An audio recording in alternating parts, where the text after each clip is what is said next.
Estamos de volta com o Canal Livre, que esta noite recebe o governador de Pernambuco e presidente nacional do PSB, Eduardo Campos.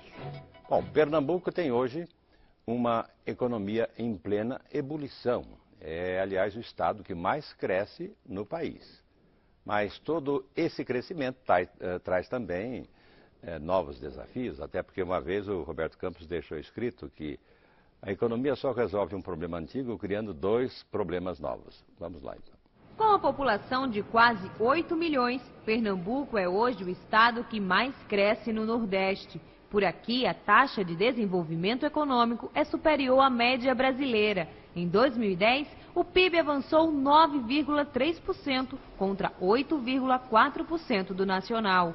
Resultado do processo de reindustrialização que o estado vive, com a implantação de novos polos industriais, como o petrolífero, o naval e agora também o automobilístico.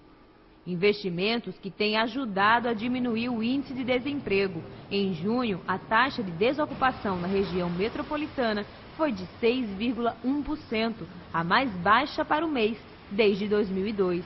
Pernambuco começa a se estruturar para a Copa de 2014. Uma parceria público-privada está construindo a cidade da Copa, que além da arena vai ter um bairro todo planejado. Mas para receber o mega evento do futebol, ainda há muito a ser feito, a começar pela mobilidade.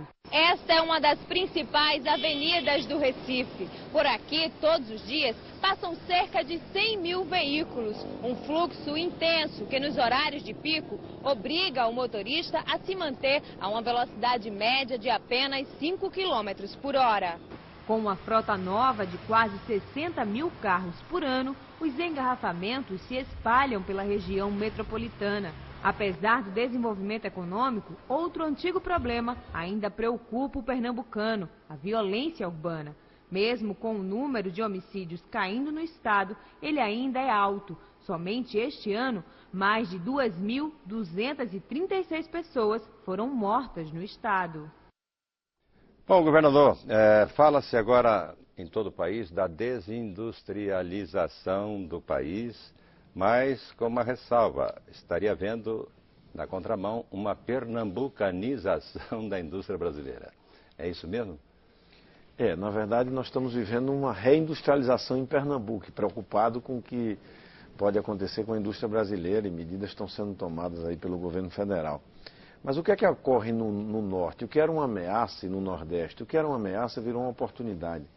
A exclusão, a condição de consumidor e de cidadão de uma parcela importante da nossa população fazia com que a nossa economia não crescesse a taxas semelhantes à taxa nacional. Quer dizer, o mercado não estava lá. O mercado não estava lá. Nós não tínhamos também vocação exportadora na economia de muitos estados. Então terminava que a economia travava. Apesar do privilégio da posição geográfica. Né? Apesar do privilégio que dá uma grande condição para a nossa logística. O que é que ocorre?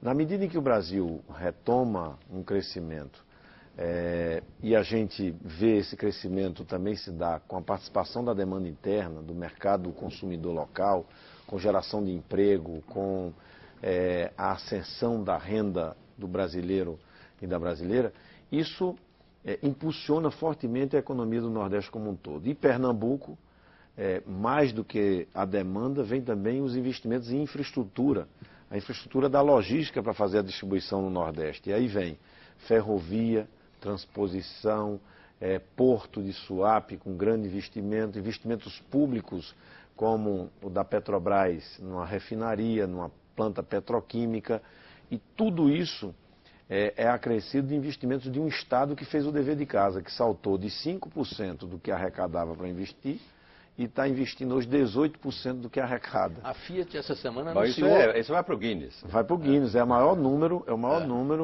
entre os balanços brasileiros de 2010. A Fiat anunciou essa semana um aumento Exatamente. Da aplicação. Aí nós fomos focar naquilo que está acontecendo na indústria brasileira.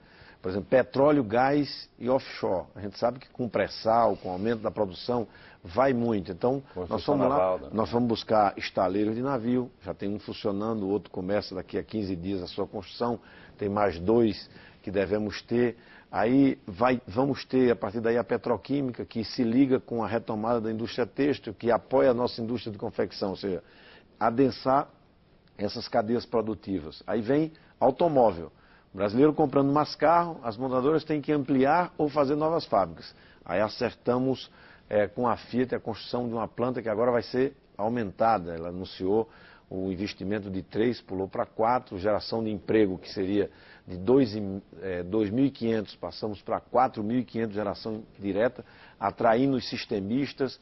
Tecnologia de informação, que é uma vocação nossa, nós estamos atraindo investimentos. Hoje o nosso Porto Digital faturou R$1 bilhão na produção de software. Vamos buscar também os serviços de call center para empregar a nossa juventude, o primeiro emprego, pagar a universidade. Isso que eu queria perguntar, o jovem do interior de Pernambuco, lá daquela zona tradicionalmente de pobreza, de miséria, esse jovem está chegando no mercado de trabalho nessas áreas? Ainda não. Tá, sim, porque eu acho que as grandes obras que estão sendo tocadas e investimentos que estão indo para o interior também, porque todo o processo civilizatório brasileiro e do Nordeste também foi litorâneo.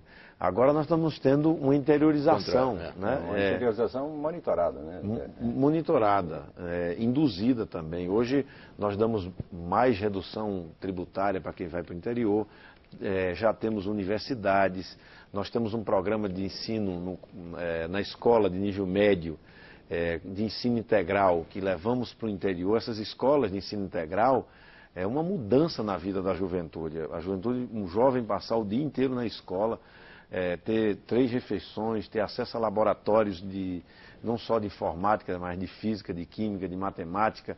Essas nossas escolas já bateram a meta de 2021 do Plano de Desenvolvimento da Educação do Brasil, de 2021.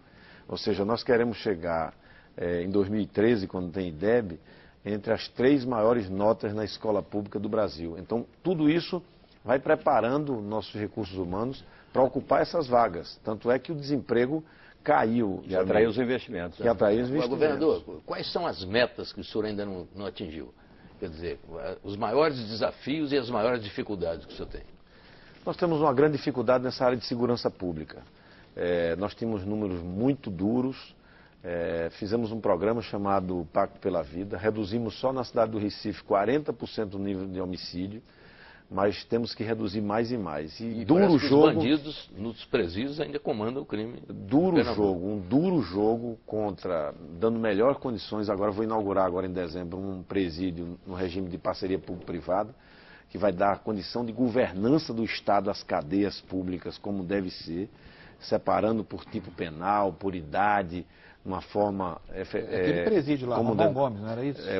O Aníbal Bruno, muito duro. Era um lixo aquele presídio. Continua muito ruim. Nós fizemos agora, estamos terminando uma obra que dividimos ele em 3, para poder ter a governança desse, que é ao lado de um presídio no Rio Grande do Sul, um dos piores do Brasil. Agora, as ações estão sendo feitas. E qual é o grave problema hoje da segurança pública? Porque tem uma coisa que é violência, outra é a sensação de segurança. Nós melhoramos muito a segurança do cidadão, mas tem muito o que fazer. Mas hoje o ponto é o crack, é a questão da droga. O tráfico está lá de corpo inteiro. O tráfico desorganizado, quer dizer, pulverizado, o microtráfico que gera a dependência de muitos jovens, de crianças, que para alimentar o seu vício vão fazer pequenos furtos e muitas vezes, quando não conseguem pagar a droga que consumiram, são assassinados para que o mercado do tráfico mantenha a adimplência. Mas, governador, o crime organizado também está lá, instalado. Não, menos e até dentro dos presídios. Não, muito menos do que se imagina e do que temos em outras realidades no Brasil. Na verdade, num determinado momento, houve uma migração para fora dos presídios do sul e centro-sul do país, para presídios mais desorganizados no Nordeste. Nós identificamos, era assim, sistemas, o crime organizado fazia a transferência da mulher do preso, por exemplo, para uma capital do Nordeste. Depois peticionava a sua transferência para essa cadeia mais vulnerável, em função da família do preso estar ali. O juiz, sem saber, dava ali e estava transferindo um preso perigosíssimo, que devia estar numa cadeia muito mais segura. Nós retiramos 74 presos para o sistema público federal, que estava organizando exatamente esse tipo de ação nos nossos presídios. Agora, governador, uma pesquisa do CNI-IBOP, divulgada na quarta-feira, sobre a avaliação do governo Dilma pela população brasileira, pensou dali 3 áreas que a desaprovação dos brasileiros cresceu no governo Dilma. Até agora, segurança, saúde e transportes. Saúde em Pernambuco. Saúde em Pernambuco é uma tarefa muito árdua, que eu abracei como uma prioridade número 1 desde o primeiro governo. Construímos 3 hospitais novos para desconcentrar. Há 40 anos que nos fazia um hospital de urgência e emergência na nossa capital. Fizemos obras em todos os 6 hospitais que são administrados pelo Estado, da velha rede do INAMPS, inclusive do Hospital da Restauração, onde construímos uma nova emergência. Fizemos uma rede de 14 UPAs para um déficit de 5 milhões de consultas que tínhamos. Credenciamos serviços nos hospitais da rede filantrópica, pagando 100% a mais do que o SUS paga, porque eles tinham abandonado o SUS, porque não conseguiam prestar o serviço com a tabela SUS, de maneira que nós melhoramos muito a atenção à saúde intermediária, já que a ação básica... Agora, o que é que falta? Faltam médicos no Nordeste, nós temos carência, sobretudo no interior, de médicos, e aí temos que abrir universidades, isso vai estar resolvido daqui a 10 anos, porque para formar um médico leva 10 anos, e falta o dinheiro também federal, melhoria da tabela SUS. Saltamos, Jamir, de 10% da receita corrente líquida em saúde para 18%. Não tem, por mais que você melhore a qualidade do gasto na saúde, saúde não é barato. Saúde é algo caro, remédios são caros, cada vez mais caro. Os exames são caros, esses acidentes de motocicleta viraram uma epidemia. É um negócio seríssimo. Mas a maior queixa no Brasil em relação à saúde pública é o primeiro atendimento.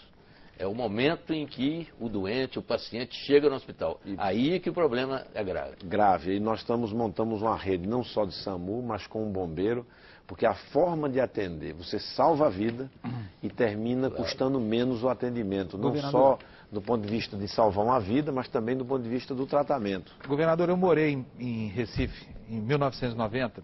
E eu era repórter da Rede Globo lá e cobria o interior do Nordeste. E eu me lembro muito bem que assim, um dos elementos que contribuíam de maneira objetiva para aquele estado de coisas era, primeiro, o controle político de meios essenciais e de produtos essenciais como o carro, da água, a distribuição de alimentos, essa coisa toda. E a privação de meios para que as pessoas superassem a condição de pobreza absoluta também era um imperativo da política.